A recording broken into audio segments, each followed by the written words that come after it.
ఆపదామపహర్తారం దాతారం సర్వసంపదాం లోకాభిరామం శ్రీరామం భూయో భూయో నమామ్యహం.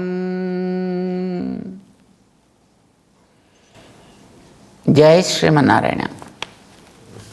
ప్రియ భగవద్బంధువులారా, నేలని దుక్కి దున్ని కలుపు తీసి గింజలు వేసినట్లుగా ఈ మనస్సు అనేటటువంటి దాన్ని జాగ్రత్తగా దున్ని దాంట్లో ఉండేటటువంటి ఇతర వాసనలని సంస్కారాలని తొలగించి వెయ్యాల్సినటువంటి మంచి జ్ఞానం అనేటటువంటి బీజాలని దాంట్లో వేయాలి. అవి చక్కగా మొలకెత్తేది బుద్ధిగా మొలకెత్తుతాయి, విశ్వాసంగా మొలకెత్తుతాయి, నిశ్చయాత్మక జ్ఞానంగా మొలకెత్తుతాయి. అప్పుడు వాడు చేయవలసిన పనులేవో ఇంద్రియాలతో చేయించగలుగుతాడు. కృష్ణుడు విషయాలన్నిటిని కూడా చెబుతున్నాడు అర్జునుడికి. అర్జునుడు శ్రద్ధ కలిగినటువంటి వ్యక్తే, సందేహం లేదు. ఆయన వింటున్నాడు. అర్జునుడు కూడా బాగా చదువుకున్నవాడే, సామాన్యుడితే ఏం కాదు. కానీ గురువు ఎంత చెప్పినా వినేటటువంటి శిష్యుడు చెప్పిన పాఠాన్ని మళ్ళీ ఒక్కసారి మననం చేస్తే, దానిని మళ్ళీ ఒక్కసారి మనస్సులో ధరిస్తే, ఆ చెప్పిన సారం ఏమిటో మళ్ళీ వీడికి కాస్త అవగతం అయ్యేటువంటి అవకాశం ఉంటుంది.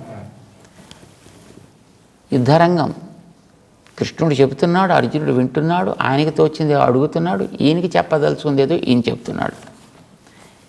చెప్పిన పాఠాన్ని మళ్ళీ ఒకసారి జ్ఞాపకం చేసుకుని స్మరించేటటువంటి తీరికే లేనే లేదు అక్కడ తన అర్జునుడికి. అందుచేత ఆయన ఎప్పుడు తన స్థితిలోనే తానున్నాడు. ఆయన నేను ఇన్ని చెబుతున్నాను కదా, ఇంకా నీకు అర్థం అవట్లేదు ఏమిటి అనుకుంటాడు పాపం కృష్ణుడు. ఏం చెబుతున్నావయ్యా నువ్వు నాకు అంటాడు పాపం అర్జునుడు. కృష్ణుడు చెప్పడంలో లోటైతే ఏం లేదు, వినే అర్జునుడికి పాపం దాన్ని మళ్ళీని తిరిగి స్మరణ చేసేటటువంటి చింతన చేసేటటువంటి అవకాశం లేకపోవడం చేత అతనిలో ఉండేటటువంటి ఆ సంశయాలుగానే మిగిలిపోతున్నాయి తప్ప అవి తీరటలేదు. మళ్ళీ మళ్ళీ అదే ప్రశ్న, మళ్ళీ మళ్ళీ అది ప్రశ్న. చూడండి, విషయం అంతా బాగా తెలిసినటువంటి వ్యక్తి తాను ఉండేటటువంటి ప్రాంతాన్ని గురించి చెప్తాడు. ఇగో ఇది లోపలికి ఎంట్రీ పాయింట్, ఇది ఎగ్జిట్ పాయింట్, ఇది ఇలా వెళ్ళే చోటు, ఇది దీంట్లో ఎలా తిరుగుతాం అని అది నేల మీద మ్యాప్ వేసో, గోడ మీద మ్యాప్ వేసో, లేకపోతే ఏదైనా ప్రజెంటేషన్లో స్క్రీన్ మీద మ్యాప్ వేసో వాడు ఇలా చేతిలో స్టిక్ పట్టుకుని ఇగో ఇక్కడి నుంచి ఇలా వస్తాం, ఇలా చేస్తాం, అలా తిరుగుతాం, ఇందులో ఇక్కడిది ఉంది, ఇక్కడిది ఉంది, ఇది కిచెన్, ఇగో ఇది బెడ్రూమ్స్, ఇది టాయిలెట్స్, ఇది డైనింగ్ హాల్, ఇది కాన్ఫరెన్స్ హాల్, ఇది మరొక రెస్ట్ రూమ్, ఇది ఇంకొకటి, ఇవన్నీ చెప్పేస్తాడు. వాడికి విషయం అంతా అవగాహనలో ఉంది కనుక వాడంత క్లారిటీతోటి వాడు చెప్పగలుగుతాడు. కానీ అప్పుడే చూసేటటువంటి ఒక వ్యక్తికి వాడికి అది ఎంట్రీ ఏమిటో తెలీదు, ఎగ్జిట్ ఏమిటో తెలీదు, అది ఏ పాయింట్ ఏదో తెలీదు, ఏ పాయింట్ ఏదో తెలీదు. వాడికి అంతా కన్ఫ్యూషన్గానే ఉంటుంది. వాడికి చెప్పేవాడికి మాత్రం స్పష్టత ఉంటుంది, కానీ వినేవాడికి అది మనస్సుకి ఎక్కదు. ఇది ప్రస్తుతం భగవద్గీతలో 5వ అధ్యాయం దగ్గరికి వచ్చినప్పటికీ అర్జునుడి యొక్క స్థితి. ఇంత విన్నాడు. 3వ అధ్యాయంలో మొట్టమొదటి ఒక ప్రశ్న వేశాడు. శ్రీకృష్ణుడు దేహాత్మ వివేకాన్ని కలిగించి 2వ అధ్యాయాన్ని ముగించిన తర్వాత, కృష్ణ జ్యాయసీ చేత్ కర్మణస్తే మతా బుద్ధిర్జనార్దన తత్ కిం కర్మణి ఘోరే మాం నియోజయసి. నువ్వేమో జ్ఞానం గొప్పదంటున్నావు కర్మ కంటే. నిజమే, చాలా బాగుంది, హాయిగా నాకు జ్ఞానంతో ఉందామని ఉంది. యుద్ధం మానేసి చక్కగా అలాగా కూర్చుని తపస్సు చేసుకుందామని ఉంది. చెప్పాను కదా నీకు మొట్టమొదటే, పాడు యుద్ధం చేసే కంటే, ఇందరి ప్రాణాలు తీసే కంటే, ఇలాంటి ఈ రక్తపు కూటిని తిని బతికే కంటే హాయిగా పోయి అడవుల్లో తిరిగి ఆకు అలము తింటూ ఇక్కడ అక్కడ ఏమైనా దొరికితే అసలు అడుక్కు తినడం మంచిదని చెప్పాను కదా నీకు. శ్రేయో భోక్తుం భైక్షం అపి ఇహ లోకే. అడుక్కునేవాడికి పనిచేయడం అంటే చాలా కష్టం అండి. ఎందుకంటే మీరు 12 ఏళ్ళు ప్లస్ 1 ఏడాది అడుక్కు తినడం అలవాటు అయిన తర్వాత ఇప్పుడు ఇవాళ వచ్చి పని చేయమంటే ఎలా పని చేస్తారు వీళ్ళు? పని చేయడానికి శ్రద్ధ ఎక్కడ ఉంటుంది? ఎందుకంటే పని చేస్తే ఒక కూర, ఒక పచ్చడి, ఏదో ఒక చారు, మజ్జిగ ఉండొచ్చు. అడుక్కు తినేవాడికి 10 ఇళ్లలో అడుక్కుంటే 10 కూరలు, 10 పచ్చళ్ళు వస్తాయి. ఈయనకి పాపం పని చేయకుండా యుద్ధం మానేసి హాయిగా చక్కగా కూర్చుందామని ఉంది. కానీ యుద్ధం తగినది అని చెప్తున్నాడు శ్రీకృష్ణుడు. ఎందుకంటే నీకోసం చేయట్లేదా, ధర్మాన్ని నిలబెట్టడం కోసం చేస్తున్నావు, దేశాన్ని రక్షించడం కోసం చేసేటటువంటి యుద్ధం ఇది. ఏదో సరదా కోసం, రాజ్య ఆక్రమణ కాంక్షతోటి చేసేదో లేదో ఒక ధన సంపాదన కోసం చేసేటువంటి యుద్ధము కాదు ఇది. అలా చేసేటైతే మీరు 12 ఏళ్ళు ఇక్కడ, 1 ఏడాది అక్కడ ఎందుకు తిరుగుతారా? ఇంతవరకు ఇంత ప్రశాంతంగా మీరు ఎలా ఉండగలుగుతారు? మీలో ఒక్కొక్కటి చాలు మొత్తం కౌరవులందరినీ కూడా వాళ్ళని నాశనం చేయడానికి. కానీ ఎందుకు ఇంత సహనంతో మీరున్నారు? ధర్మం కోసం. ఆడిన మాటకి కట్టుబడి ఉండాలనేటటువంటి నియమం చేత కదా మీరు ఇన్ని కష్టాలు, కష్టాలు మీరు పడుతున్నారు. ఇప్పుడు దానికి సమయం వచ్చింది. మారుతారు అనే ఉద్దేశంతో మీరు ఇంతవరకు ఎదురు చూశారు. కానీ మారే తత్వం వాళ్ళలో కనిపించటం లేదు. అందుచేత ఇప్పుడు యుద్ధమే శరణం, తప్పకుండా చేసి తీరాల్సింది. అట్లాంటి దుష్టుల్ని తొలగించాలి, మంచిని స్థాపన చేయాలి. చేత దానికి తగ్గట్టుగా నువ్వు సిద్ధపడాలి, ఇది చెప్పాడు. కానీ ఇతనికి మొట్టమొదటి నుంచి యుద్ధం చేయడం ఇష్టం లేదు కనుక యుద్ధం చేయకుండా కూర్చుని చేసేటటువంటిది జ్ఞానయోగం, ధ్యానం. అంచేత హాయిగా నేను ధ్యానం చేస్తూ కూర్చుంటా, జ్ఞానం గొప్పదని అంటున్నావు. అంచేత కర్మణస్తే మత బుద్ధి జ్యాయసి, జ్ఞానమే చాలా గొప్పది అని అంటున్నావు కదా. మరి తత్కిం కర్మణి ఘోరే మాం నియోజేసి, ఎందుకని అసలు కర్మల్లో తోస్తావు, మళ్ళీ చేయి యుద్ధం అంటావు. ఇది 3వ అధ్యాయంలో ఆరంభంలో వేశాడు ప్రశ్న. దానికి 3వ అధ్యాయం అంతా చెప్పాడు, 4వ అధ్యాయం అంతా చెప్పాడు. ఇంత విన్నాడు బుద్ధిమంతుడు. ఏదో రామాయణం అంతా విని ఏదో రాముడికి సీత ఏమవుతుంది అని అడిగినట్టు మళ్ళీ ఇక్కడ 5వ అధ్యాయం ఆరంభం వచ్చేటప్పటికి సన్యాస కర్మయోగశ్చ నిశ్రేయసకర ఉభౌ. నువ్వు చెప్పిన దాన్ని బట్టి వింటే కృష్ణ, సన్యాసం కర్మణం, కర్మల్ని వదిలిపెట్టుట, పునర్యోగం చ శంససి, మళ్ళీ కర్మలు ఆచరించాలి అని. కర్మల్ని వదిలిపెట్టాలంటున్నావు, కర్మల్ని ఆచరించాలంటున్నావు. మరి ఎందుకు అయ్యాలి చెప్తున్నావు నాకు? ఇవి రెండు నిశ్రేయసకరవు ఉభౌ, రెండు కూడా మంచివే అయినప్పుడు తత్కిం, మళ్ళీ నన్ను తీసుకొచ్చి కర్మల్లోకి ఎందుకు చేయమంటావు?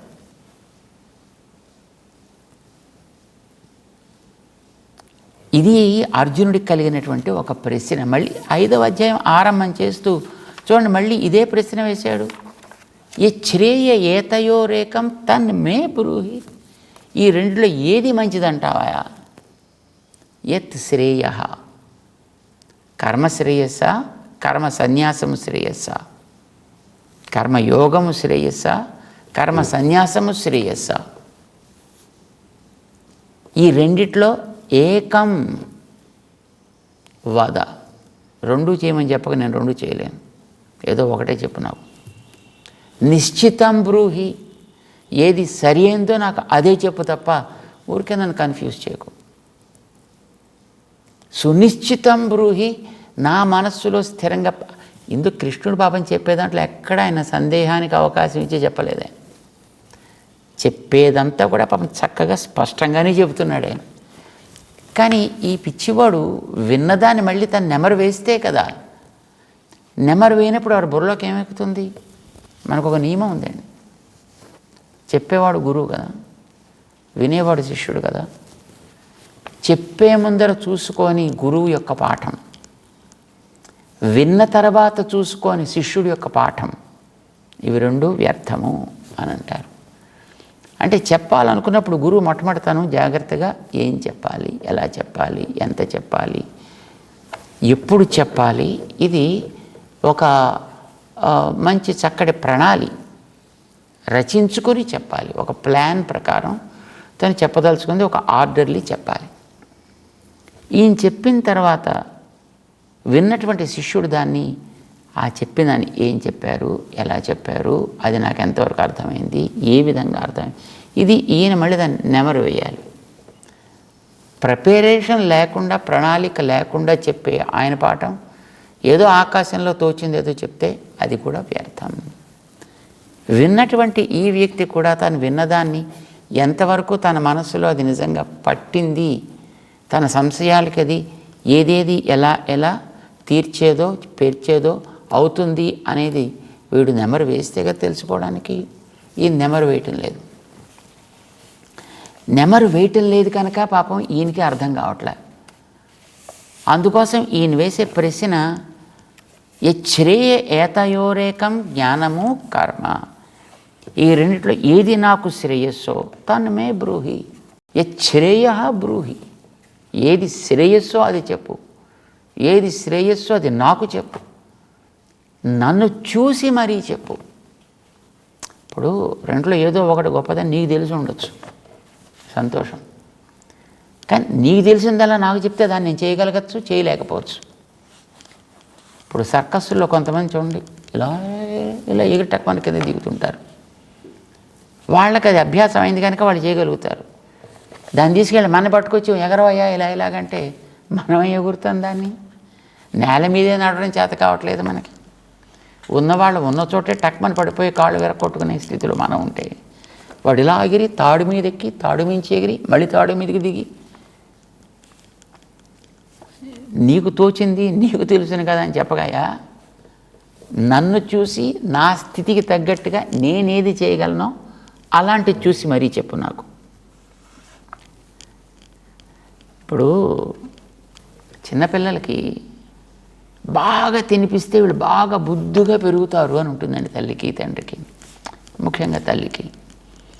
చిన్నపిల్లలకి బాగా తినిపించాలి, బాగా పెంచాలి, వీళ్ళని మంచి అందంగా ఆరోగ్యంగా పెంచాలి. ఉండడం మంచిదే, కానీ తినిపించే ఒక పద్ధతి ఉంటుందండి. 6వ నెల వచ్చేదాకానో 5వ నెల వచ్చేదాకానో మన వాళ్ళు ఘన పదార్థాలు పెట్టేవారు కాదు ఇదివరకు రోజుల్లో. ఏదో సాధారణంగా మగపిల్లలకైతే 6వ నెల వచ్చాక 6వ నెల 6వ రోజు దానికి ఏదో నియమాలు ఏవో ఉన్నాయండి. ఆ రోజు వాడికి అన్నప్రాసన చేయించాలి. ఏదో ఆడపిల్ల అయితే బేసి సంఖ్యలో వచ్చే నెలలో 5వ నెలలోనో 7వ నెలలోనో అన్నప్రాసన చేయాలి అని అంటారు. కానీ ఇప్పుడు తల్లిదండ్రులకి ఆతృత ఎక్కువ కదా, అంచేత వాడికి 2వ నెలలోనో 3వ నెలలోనో వాడికి కంచి గబ ఆరోగ్యాన్ని కలిగించేటటువంటి ఒక ఘన పదార్థాలు తినిపించడం ప్రారంభించారనుకోండి. ఇదివరకు అలాగ 5-6 నెలల్లో ఎప్పుడు తినిపించేవాళ్ళు. పెరిగిన వాళ్ళంతా గొప్పవాళ్ళుగాను మంచి నేతలుగాను సంపాదకులుగాను అలా తయారయ్యారండి.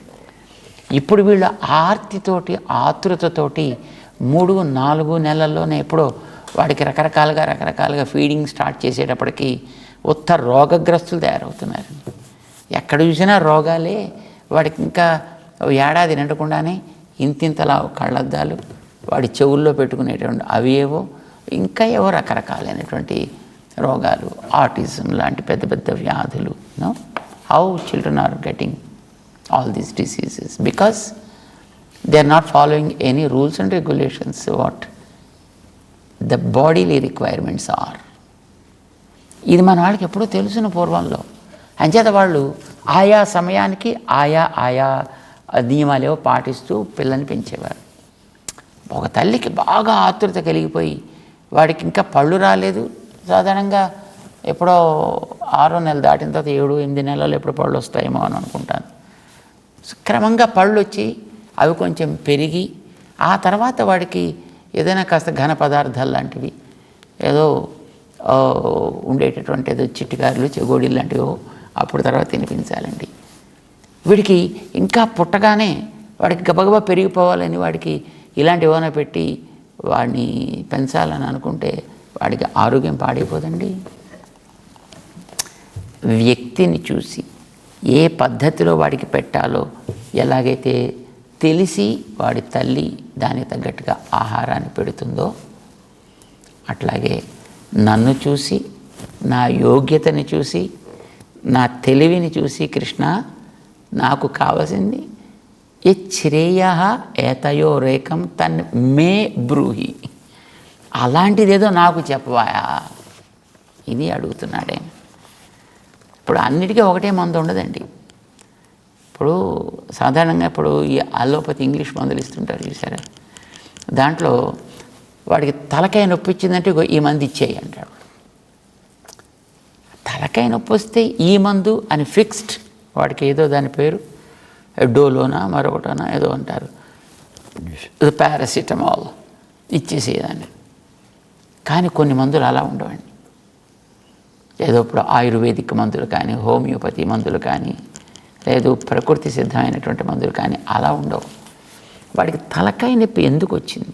వానలో తడిస్తే వచ్చిందా, ఎండలో ఎండితే వచ్చిందా, శ్రమ పడితే వచ్చిందా, లేదు నిద్ర లేకపోతే వచ్చిందా, అలిసిపోతే వచ్చిందా, తిన్నది అరక్కపోతే వచ్చిందా, లేదు వాడికి టెన్షన్స్ పెరిగిపోయి లోపల అలాగేమైనా వచ్చిందా? కారణం ఏమిటి వెనకాతల? ఏ కారణం ఉంటే ఏంటి తలనొప్పి వచ్చింది తగ్గడానికి మంది ఇవ్వా? నో, కారణాన్ని చూసి తగ్గట్టుగా మంది ఇవ్వాలి. చేత కృష్ణ, నేను కూడా ప్రస్తుతం ఒక రకమైనటువంటి తలనొప్పితో ఉన్నానయా. ఏది చేయాలో ఏది చెయ్యకూడదో తెలియనటువంటి ఒక శిరోవేదనతో, మనోవేదనతో నేనున్నాను. కనుక నాకిచ్చే మందు కూడా నువ్వు నా యోగ్యతను చూసి, నా శ్రేయస్సుని చూసి, నాకు తగ్గట్టుగా గ్రాడ్యువల్గా దాన్ని నువ్వు ఇవ్వాల్సింది సుమా. అంతే తప్ప నీకేదో తోచింది కదా అని, నీకు తెలుసును కదా అని అలా ఇవ్వకయా. ఎందుకంటే నువ్వు అన్నీ తెలిసిన సర్వజ్ఞుడివి, సర్వవేత్తవి, నీకు తెలియని విషయాలు అంటూ లేవు. కానీ నువ్వు అలా ఇచ్చేస్తే నేను పుచ్చుకోగలిగే వ్యక్తిని అయితే మాత్రం కాను సుమా. చూడండి, ఈ బరువులు ఎత్తేటువంటి వాళ్ళు ఉంటారు చూసారా, ఈ వెయిట్ లిఫ్టర్స్. అలాంటి వెయిట్ లిఫ్టర్స్ వాళ్ళు అదో 80 కేజీలు, 100 కేజీలు, 150 కేజీలు, 200 కేజీలు ఎత్తుతారు. కానీ ఎప్పుడు ఎత్తుతారు? వాడు అప్పుడు నేను ఎత్తుతాను అని వాడు 4 ఏళ్ల వయసులోనో 5 ఏళ్ల వయసులో బయలుదేరగానే తీసుకెళ్ళి వాడి మీద 80 కేజీలు బరువు పెట్టానుకోండి, వాడు శుభ్రంగా పచ్చడై ఊరుకుంటాడు ఇంత దాని కింద. వాడికి మెల్లిమెల్లిగా ఫస్ట్ ఒక అర కేజీ, కేజీ, 2 కేజీలు, 3 కేజీలు, 4, 5, 10 క్రమ పద్ధతిలో వాడిలో అది ఒక బలం పెరిగి ఆ తర్వాత వాడు దాన్ని ఎత్తగలిగేటట్లుగా తయారు చేస్తే అది క్రమంగా వాడు ఎత్తడానికి ఒకనాటికి అవకాశం ఏర్పడచ్చు. అట్లాగే నువ్వు నాకు ఉపదేశం చేసేటటువంటి జ్ఞానం కూడా తన్ మే బ్రూహి శ్రేయ బ్రూహి సునిశ్చితం బ్రూహి మే బ్రూహి.